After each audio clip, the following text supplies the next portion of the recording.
She hit the three. The building went nuclear.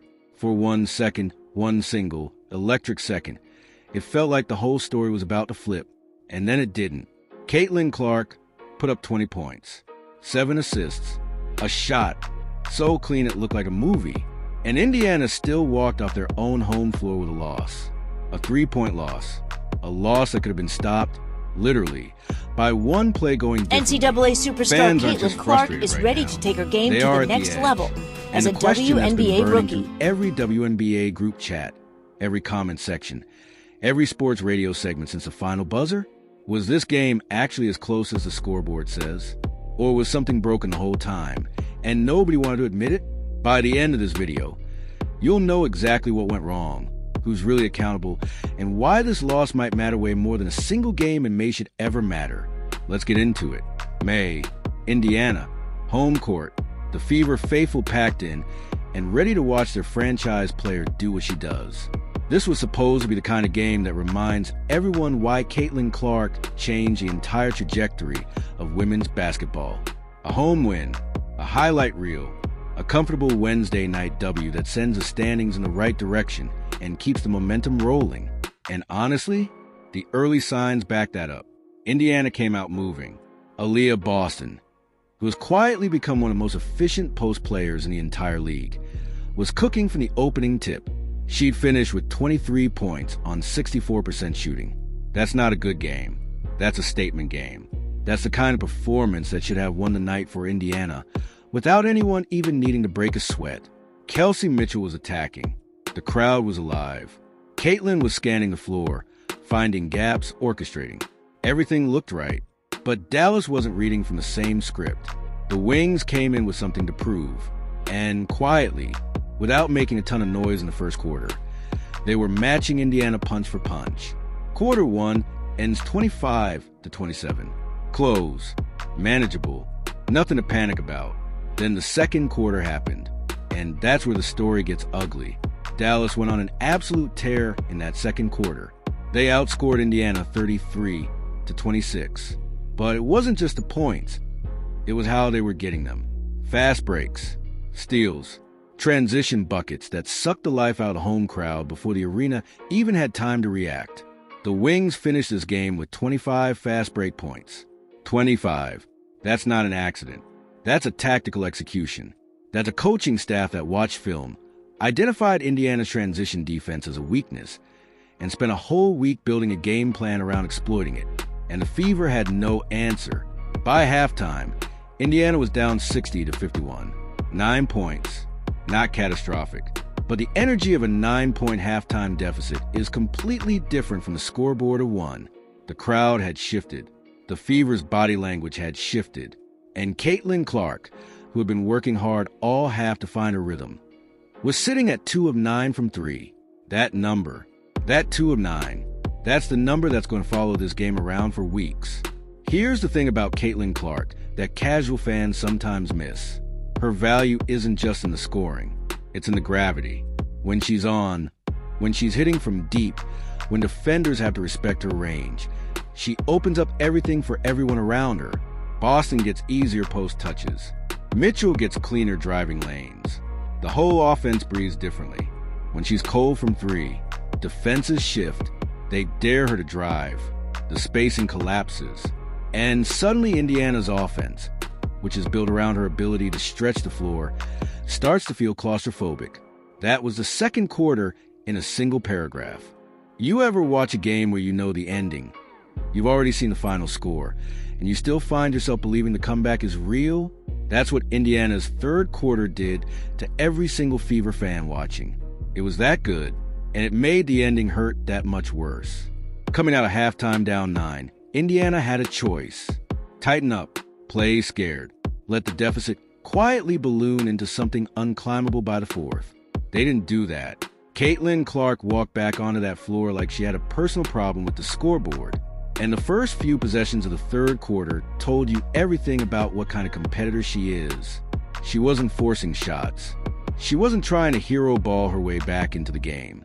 She was orchestrating, finding Boston in the post, hitting Mitchell in stride, making the defense make decisions, and then punishing them for whatever they decided. This is the Caitlin Clark that Iowa fans spent 4 years screaming about. The one that doesn't just score, she engineers runs. She makes a team better in ways that don't always show up clean in a box score. And Boston fed off that energy completely. Aaliyah Boston, in the third quarter, was something else. She was drawing fouls. She was finishing through contact. She was doing that thing she does where she makes the most physically demanding plays look almost casual, like posting up a WNBA defender and converting an N1 is just a normal Tuesday for her. Because honestly, for her, it kind of is. Indiana outscored Dallas 29-20 in the third quarter, 29-20. The crowd came back to life. That low hum of anxiety that had settled over the building at halftime, gone, replaced by something electric, something that felt like belief. But here's what the scoreboard doesn't tell you about that third quarter comeback. Dallas wasn't falling apart. They weren't panicking. They weren't going cold. They were executing, just at a slightly lower level than Indiana for 12 minutes. And there's a massive difference between a team that collapses in the third quarter. Out and running. Here's Diamond to Shields for the easy two. While still doing exactly what they came to do. Eric Ogunbo was still finding ways to score. 22 points on the night, 42% from three. She's one of those players, and there are maybe 5 of them in the entire WNBA, who you simply cannot afford to let get comfortable. Give her half a step, and she's pulling up. Give her a clean look, and it's going in. She doesn't need much. She never has. That's what makes her dangerous every single time she touches the floor. And then there was Paige Bueckers. Let's talk about Paige Bueckers for a second. Because this specific game, is going to become one of those data points people reference when they talk about her first WNBA season. 20 points, 80% from the field, 80% in a road game against a defense that was desperately trying to get stops. She was everywhere, in the pick and roll, in transition, in late clock situations where the shot clock was winding down and Dallas needed a bucket. Time after time, Bueckers just solved the problem, like someone who had been in big moments before, which, if you watched her at UConn, you know she absolutely has, and refused to be rattled by the noise. Indiana clawed back, trimmed the deficit, made it a game, but Dallas had Bueckers, and Dallas had Ogunbo, and those two players being on the floor at the same time create a combination that Indiana's defense genuinely struggled to solve all night. With a few minutes left in the third, the Fever had pulled it close enough that the entire complexion of the game changed. This wasn't a blowout anymore. This wasn't a team sleepwalking to a loss. This was a game. A genuine, contested, could go either way WNBA game with two franchises swinging at each other in front of a crowd that had completely lost its mind. And then Caitlin Clark caught the ball on the wing. One defender, a half step of space, that high release. That Iowa release has been automatic for her since she was a teenager dropping 40 on Big Ten defenses. And she let it go. The arc was perfect. The rotation was perfect. And when it hit the back of the net, the building didn't just cheer. It erupted for 1 second, one single, electric second. It felt like the whole story was about to flip. You already know it didn't. But what you don't know yet is what happened in the final 4 minutes that turned a winnable game into a loss that's still haunting Indiana's locker room. For minutes, that's all it was. For minutes of basketball that contained more drama, more heartbreak, and more legitimate, what just happened moments than most full games ever produce. And every single Fever fan who watched it live is still processing it. Let's get precise here, because this is where the details matter more than anywhere else in the game. Indiana had clawed back. The energy in the building was real. Clark had just hit that three, the one that made everyone believe. And for the first time since the first quarter, the Fever had genuine momentum. The kind of momentum that shifts games. The kind that makes a road team start playing a little tighter, a little more cautious, a little more reactive instead of proactive. Dallas called a timeout. And that timeout, that might have been the most important 90 seconds of the entire game. Because the Wings came out of it completely reset. Whatever conversation happened in that huddle, whatever the coaching staff said, whatever adjustments they drew up, it worked.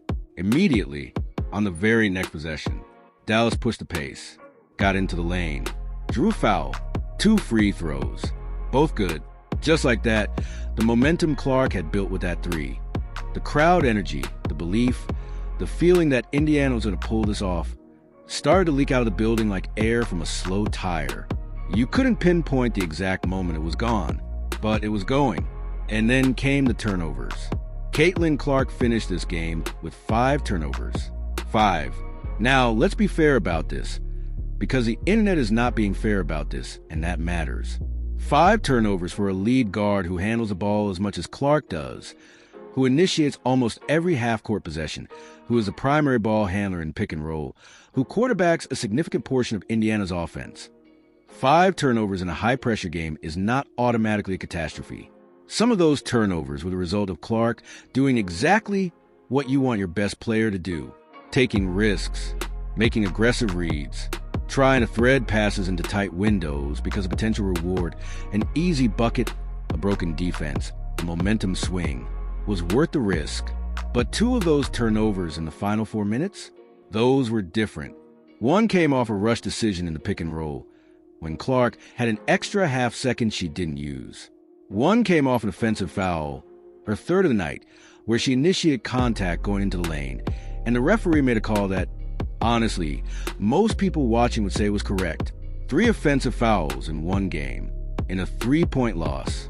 You do the math on how different that game looks if even one of those calls goes the other way.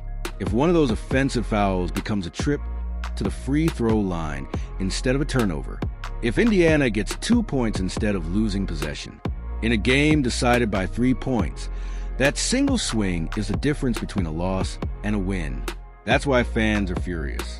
Not because Clark played badly, because she played almost well enough. And almost in a 3-point game is the most brutal place to land. Here's the part of this story that keeps getting buried under the Caitlin Clark conversation, and it deserves its own moment. Dallas was good in those final 4 minutes. Not lucky, not riding a hot streak that was bound to cool off. Good. Ogunbo hit a pull-up jumper in the 4th quarter that was so clean, so automatic, that the Fever defender guarding her basically just watched it happen. There was no mistake on the defensive end. No breakdown. Ogunbo simply made a shot that only a handful of players in the world can make consistently under that kind of pressure. Bueckers made 2 consecutive plays in the 4th that showed exactly why the WNBA draft made her the most anticipated rookie in recent memory. A floater in traffic. Then, on the very next offensive possession, a steal that led directly to 2 Dallas points in transition. Offense and defense. Back-to-back. In the 4th quarter of a close road game, the Wings bench, which had already given Dallas 26 points on the night, stayed disciplined. They weren't forcing anything. They weren't playing scared. They just kept executing the same game plan that had put them ahead of halftime and trusted it to hold up. And it did. Indiana had the ball with under a minute left. Down 3. Clark with it in her hands. This is the moment. This is what franchise players are built for.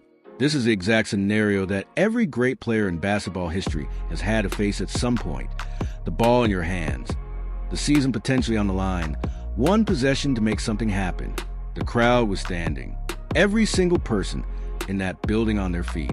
Clark drove, got into the lane. The defense collapsed. She kicked it out. The shot went up. It didn't go in. Dallas rebounded, got fouled, hit both free throws. And that was a game. 104-107. Final. The arena went quiet in that specific way arenas go quiet after a loss that felt preventable. Not the silence of a blowout, where the crowd checks out early and the ending is just a formality. The silence of a close loss. The kind where every person in the building is mentally replaying the 3 or 4 moments that could have gone differently. And then came the postgame.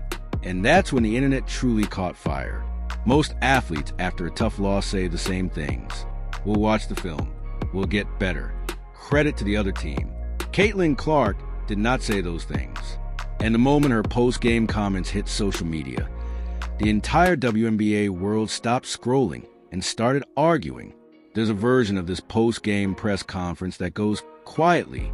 Clark answers a few questions, mentions the turnovers, praises Aaliyah Boston's performance, says the team will bounce back. Standard, forgettable, nobody clips it. Nobody reposts it. The loss fades into the regular season schedule, and everyone moves on by Thursday morning. That is not what happened. Clark sat down at that table still visibly processing the game, still in that post-competition headspace where the emotions are raw and the filter is thinner than normal. And when the first question came about her performance, specifically about the turnovers, specifically about those offensive fouls, she didn't retreat into safe language. She leaned in. She talked about aggression, about the fact that the plays that led to those offensive fouls were the right reads, that she was doing exactly what her game demands, which is attacking, creating, forcing the defense to make decisions. She acknowledged the outcome. She didn't hide from the numbers. But she was clear. She was not going to apologize for playing with that level of aggression, because the alternative, a more passive, more careful Caitlin Clark who protects her turnover numbers at the expense of her impact, is a worse version of the player Indiana needs her to be. And then she said something that nobody in that room was ready for. She talked about the system, not throwing her coaches under the bus, not pointing fingers at teammates, but a clear, direct observation that Indiana's offense, in late-game situations, needed to evolve, that the way they were running their final possessions wasn't giving her, or anyone else, the cleanest looks, that there was work to do, not just individually, collectively. The room got very quiet very fast.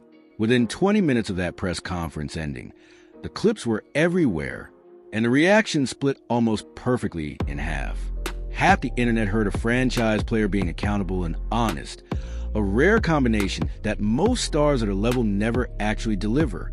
They heard someone who cared enough about winning to say out loud what a lot of people have been thinking privately, that the Fever's late-game execution has been inconsistent, that there are real questions about how Indiana uses Clark in the moments when games are decided. That talent alone doesn't fix systemic problems. Those people, and there were a lot of them, called it refreshing, called it leadership, said it was exactly the kind of self-awareness that separates good players from great ones. The other half heard something different.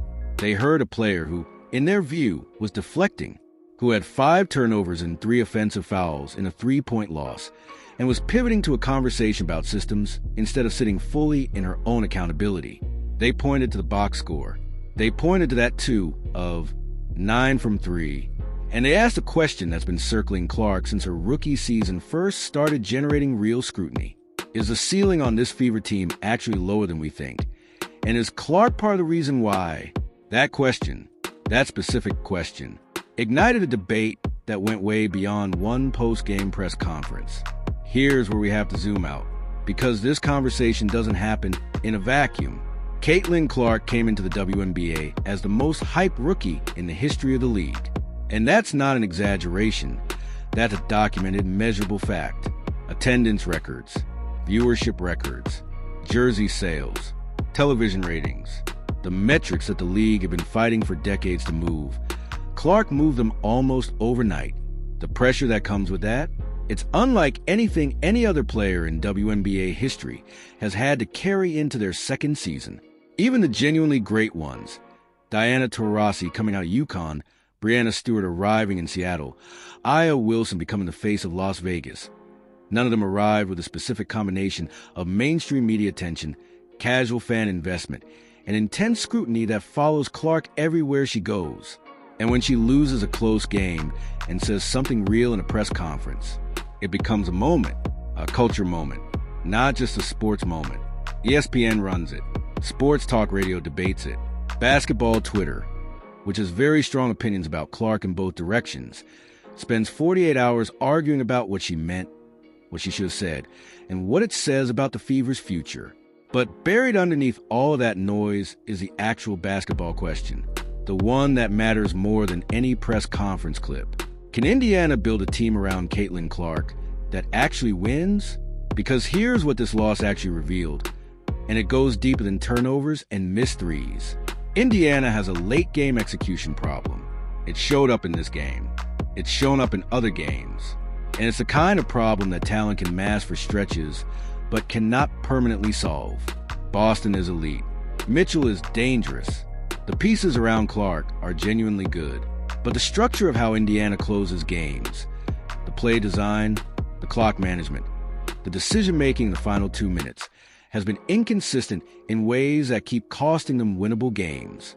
And in a league where the margin between contenders and pretenders is as thin as it is in the WNBA, where 3 points is a difference between a win that builds momentum and a loss that fuels a week of doubt, that inconsistency is not a small problem. It's the problem. Every loss has a story, a reason, a moment you can point to and say, that's where it went wrong. But the Fever's losses? They keep telling the same story. And when you lay them side by side and actually look at the numbers, a pattern emerges that should have Indiana's entire front office wide awake at 3 in the morning. Let's talk about Indiana's third quarter problem. Not this game specifically, although this game is a perfect example of it. The broader pattern. Because the Fever have become one of the most dangerous third quarter teams in the league. They come out of halftime with energy. They execute. They outscore opponents. They make runs that get crowds back into games and swing momentum in ways that feel genuinely promising. And then the fourth quarter arrives, and something shifts. Indiana's fourth quarter numbers, their scoring efficiency, their defensive stops, their turnover rate, drop in ways that are too consistent to be coincidence. This isn't random variance. This isn't bad luck striking repeatedly. This is a team that is spending something in those third quarter runs, energy, defensive intensity, offensive execution, that they cannot fully recover before the game's most important minutes arrive. Think about what that means for a second. Indiana is essentially doing the hard work of climbing back into games and then running out of gas right at the moment when the game is actually being decided.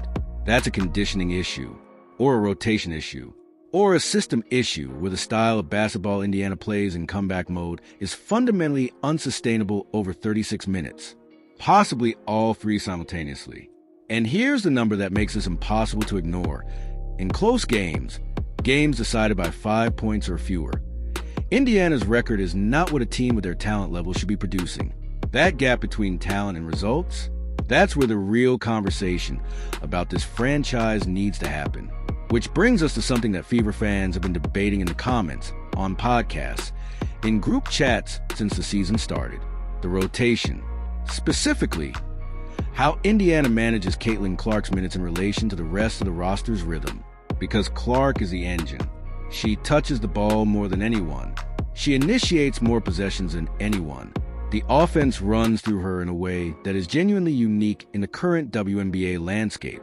And when she comes off the floor, even briefly, even for the standard rest rotations that every team in the league uses, Indiana's offense doesn't just lose her points. It loses its logic. The spacing changes. The decision-making hierarchy changes. The whole system has to reconfigure around a different set of skills and instincts. And then when she comes back in, there's a recalibration period where the team is finding its rhythm again. Compare that to how Las Vegas manages Aya Wilson, or how New York builds spacing around Sabrina Ionescu. Those teams have built roster depth specifically designed to maintain their identity when their star is resting. The offense doesn't become a different organism when Wilson sits. It runs a slightly different version of the same organism. Indiana hasn't fully solved that problem yet. And in the fourth quarter of a close road game, when execution margins shrink to almost nothing, that unsolved problem becomes a difference between winning and losing. Now, here's where this gets genuinely interesting. Because Indiana's struggles aren't happening in isolation. The entire Eastern Conference right now is in a state of flux that the league hasn't seen in years. The established powers, the teams that have defined WNBA basketball for the past decade, are all going through some version of transition simultaneously. And that creates an opening, a real legitimate, right now opening for a team like Indiana to establish itself as a genuine contender, but only if they fix the things that are keeping them from closing out games.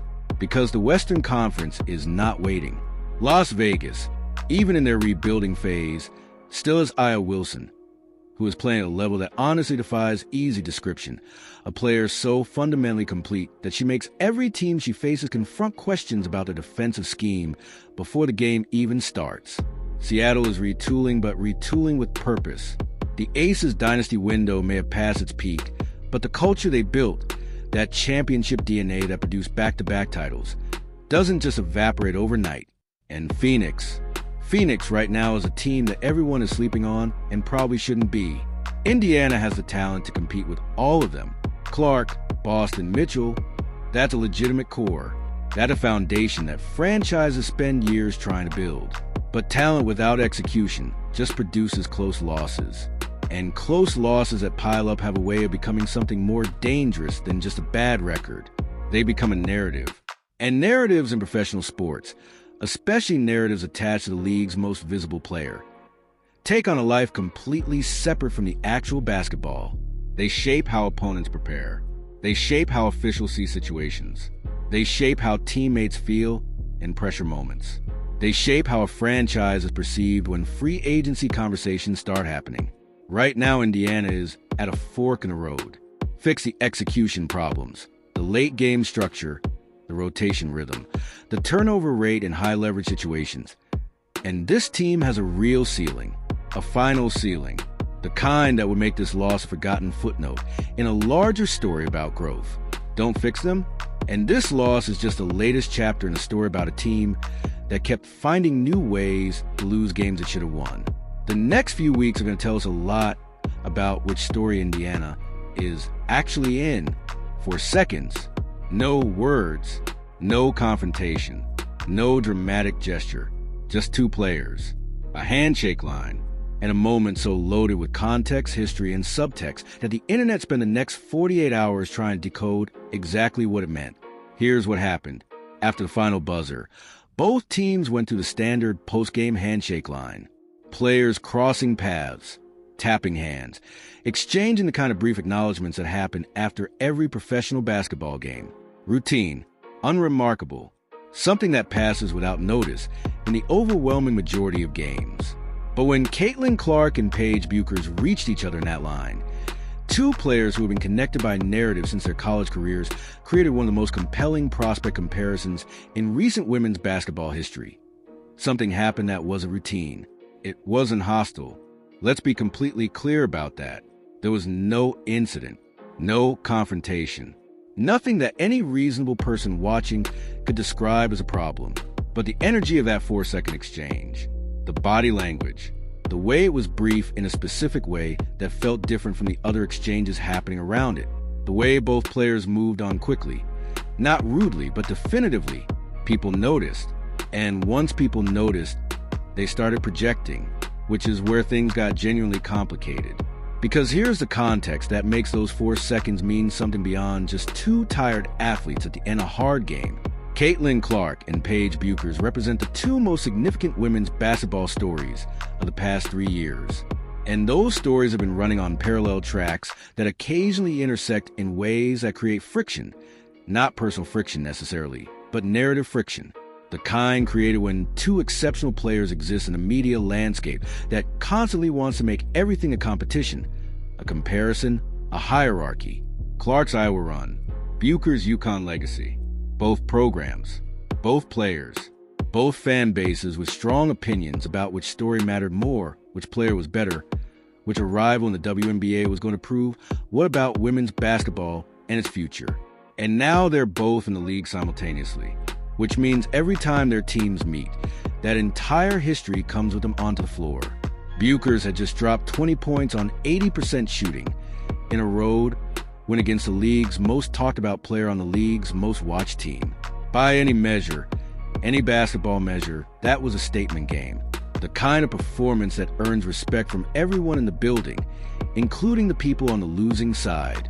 And Clark, for her part, finished with 20 points of her own in a loss, playing hard until the final possession, refusing to disappear even when her three-point shooting wasn't there.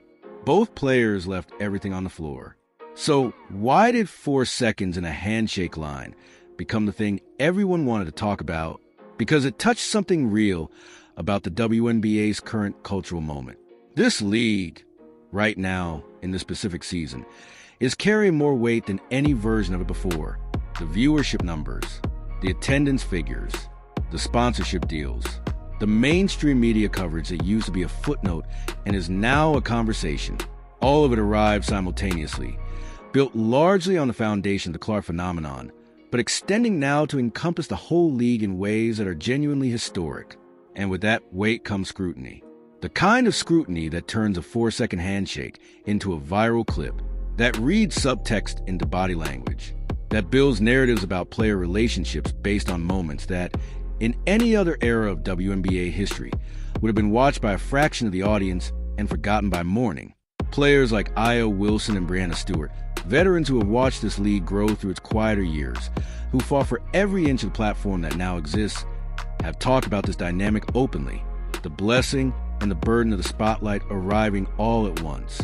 The way increased visibility creates increased pressure not just on performance, but on everything, every interaction, every post-game comment, every 4-second moment in a handshake line. Bueckers has handled it with remarkable composure for a rookie. Clark has carried it with a competitive edge that sometimes reads differently depending on who's watching. And that gap between what actually happens and how it gets interpreted is the gap where most of the WNBA's current fan debates actually live. Here's what gets lost in the viral clip cycle, though. Both of these players respect each other. That's not a feel-good assumption. It's visible in how they talk about each other when the cameras are rolling and the questions get direct. Clark has acknowledged Bueckers' talent in terms that don't feel manufactured. Bueckers has spoken about Clark's impact on the league with genuine appreciation. They are competitors. Fierce, driven, deeply motivated competitors who want to win every single time they step on a floor. And in a close road game where one of them just outshot the other en route to a 3-point win, the handshake line is not going to feel warm and celebratory. That's not a problem. That's competition. That's exactly what the WNBA needs more people to see and understand and appreciate for what it is. The issue isn't the 4 seconds. The issue is what the 4 seconds reveals about where we are as fans, as media consumers, as people who watch this sport and decide what stories we want to tell about it. And right now, some of those stories are doing the league a disservice.